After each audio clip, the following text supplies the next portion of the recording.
Trust in government. What does it mean? Trust is vital in any relationship, including the relationship between governments and their citizens.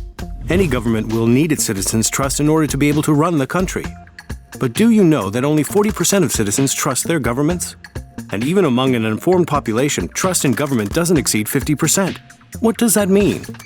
Well, the lower the trust, the harder it will be for government policies to succeed and for public programs to achieve their goals.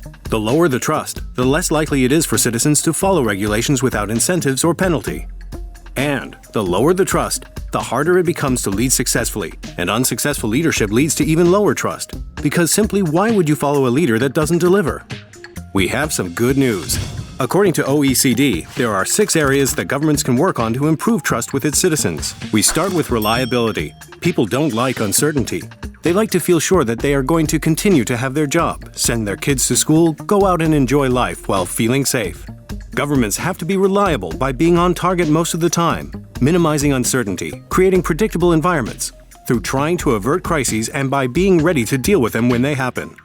This includes financial, economic, or even social crises. The second area is responsiveness.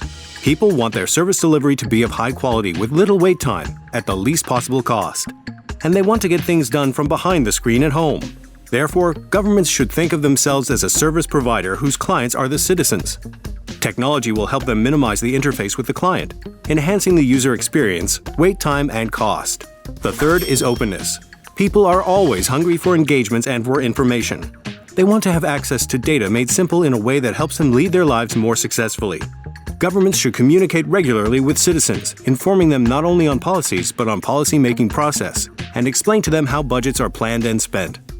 The fourth is regulation. People want to believe that there are regulations that are strict to protect their rights, but energy to allow their growth. Government's regulations should create a system that provides justice and fairness to all citizens and gives supremacy to the rule of law. These regulations should promote efficiency and lower cost of business. The fifth area is integrity. People want to ensure their government is fair, free of corruption, and has a high standard of personal conduct. They are very sensitive about outside influence on government, because this may have an impact on the equality of opportunity and the result of their hard work.